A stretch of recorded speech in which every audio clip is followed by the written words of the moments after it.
Praise the Lord. ஆண்டவராகிய இயேசு கிறிஸ்துவின் இனிய நாமத்தில் இந்த காலையிலே உங்களை வாழ்த்துகிறேன், ஆசீர்வதிக்கிறேன். உங்களை சந்திப்பது மகிழ்ச்சி அளிக்கிறது.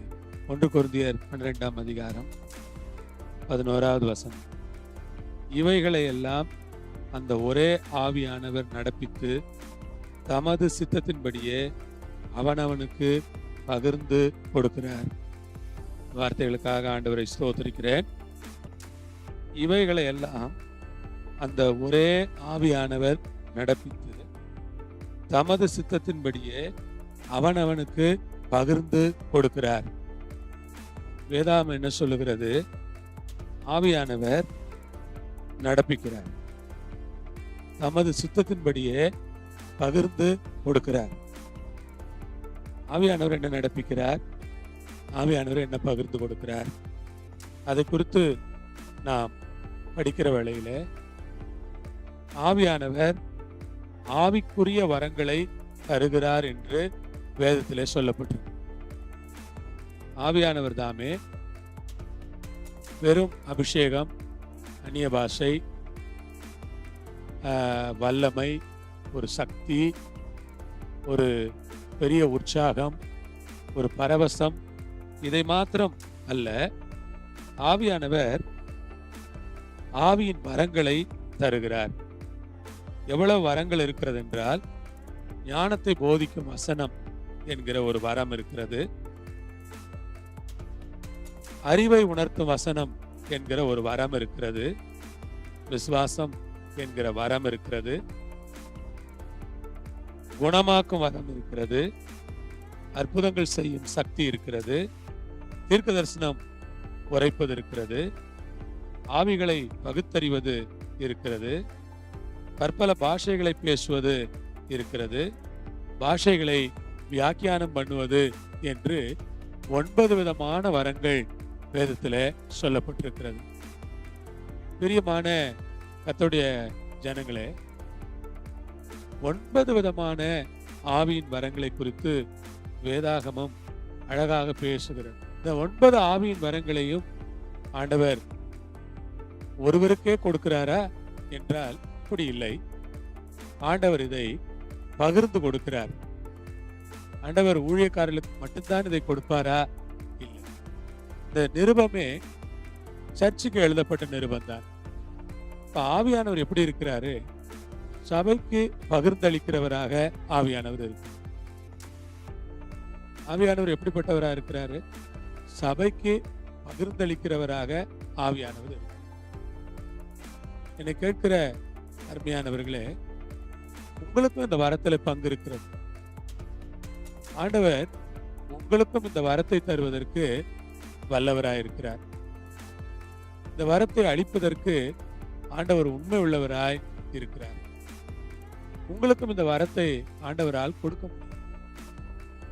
இந்த அருமையான வேளையிலே ஆவியின் வரங்களுக்காக நீங்கள் ஜெபிக்கும்படி உங்களை நான் உற்சாகப்படுத்துகிறேன். ஆவியின் வரங்களை பெற்றுக்கொள்ள வேண்டும் என்று நீங்கள் ஆசைப்படுங்கள். ஆவியின் வரங்களை எனக்கு தாருமப்பா என்று ஆண்டவரிடத்திலே கேளுங்கள். ஆவியின் வரங்களால் என்னை நிரப்பும் ஐயா என்று ஆண்டவரிடத்திலே கேளுங்கள். ஆவியின் வரங்களால் நிரம்பி இருங்கள் என்று உங்களை நான் ஊக்கப்படுத்துகிறேன். தேவன் ரொம்ப நல்லவர். ஆவியின் வரங்களால் நம்மை நிரப்பி ஆசீர்வதிக்கிற ஒரு தேவன் அவர். ஆவியின் வரங்களை நமக்கு ஈவாக இரக்கமாக தந்தருளுகிற தேவன் அவர். இந்த ஆவியின் வரங்கள் எதுக்காகன்னா, இந்த உலகத்துல இருக்கிற மக்கள் ரட்சிக்கப்படுறதுக்கு வரங்கள் உதவி செய்யும். குணமாக்க வரம். நீங்க ஜெபம் பண்ணி ஒருத்தருக்கு சுகமாயிட்டா அவங்க இயேசுவை ஏற்றுக்கொள்வாங்க. அற்புதங்களை செய்யற சக்தி. நீங்க ஜெபம் பண்ணி ஒரு அற்புதம் நடந்தா இயேசுவை ஏற்றுக்கொள்வாங்க. உங்க விசுவாசம், நீங்க சொல்ற விசுவாச வார்த்தை நிறைவேறிட்டா அங்க ஆண்டவரை மக்கள் ஏற்றுக்கொள்வாங்க.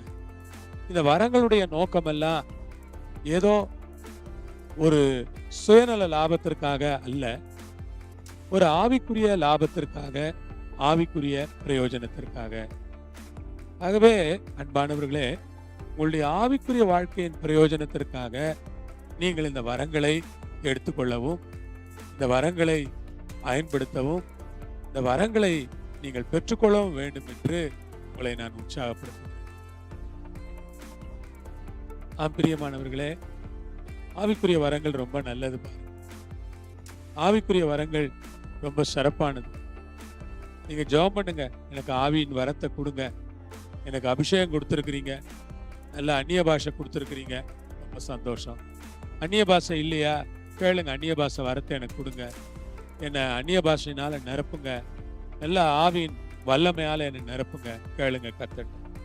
அப்படி நீங்க அந்நிய பாஷையை பெற்று நீங்க ஜெபம் பண்ணும் பொழுது ஏற்ற வேளையில ஏற்ற அளவுக்கு ஆண்டவர் ஆவியின் வரத்தை கொடுப்பதற்கு உண்மை உள்ளவராயிருக்கு.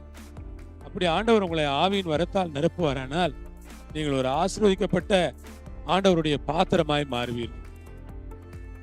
ஆவியின் வரங்களுக்காய் ஆண்டவரை நான் துதிக்கிறேன், ஸ்தோத்திரிக்கிறேன். ஆவியின் வரம் உங்களுக்குள்ள கிரியை செய்யணும்னு நீங்க ஜெபம் பண்ணுங்க. ஆவியின் வரத்தை ஆண்டவர் உங்களுக்கு கொடுக்கணும்னு நீங்க ஜெபம் பண்ணுங்க. ஆவியின் வரத்தினால ஆண்டவர் உங்களை இடை கட்டணும்னு நீங்க ஜெபம் பண்ணுங்க. ஆவியின் வரத்தினால ஆண்டவர் உங்களை நிரப்பணும்னு நீங்க ஜெபம் பண்ணுங்க. கர்த்தர் தாமே ஒரு பெரிய ஆவியின் வரத்தை உங்களுக்கும் எனக்கும் கொடுத்து உங்களை என்னைய நடத்தி ஆசீர்வதிப்பாராக. ஆவியின் வரம், இந்த நாளில இருந்து நீங்கள் எதை வாஞ்சிக்க வேண்டும் என்றால் ஆவியின் வரத்தை வாஞ்சிக்க வேண்டும். இந்த நாளில இருந்து எதை நீங்கள் அதிகமாய் விரும்ப வேண்டும் என்றால் ஆவியின் வரத்தை விரும்ப வேண்டும். இந்த நாளிலிருந்து நீங்கள் அதிகமாய் ஜெபிக்க வேண்டியது, எனக்கு ஆவியின் வரங்களை தாரும், ஆவியின் வரங்களை தாரும், ஆவியின் வரங்களை தாரும் என்கிற ஜெபத்தை ஏறெடுங்கள். ஜெபம் பண்ணுவோம். அன்புள்ள பிதாவே, இந்த வேலைக்காக ஸ்தோத்திரம். ஆவியின் வரங்களால் எங்களை நிறைத்து ஆவியின் வரங்களை உடைய மக்களாக எங்களை மாற்றுவீராக. 9 விதமான ஆவியின் வரங்களையும் எங்களுக்கு தாரும். இயேசுவின் மூலம் பிதாவே, ஆமென். கர்த்தர் உங்களை ஆசீர்வதிப்பார், ஆவியின் வரங்களை கொடுப்பார். ஜெபியுங்கள். ஆமென்.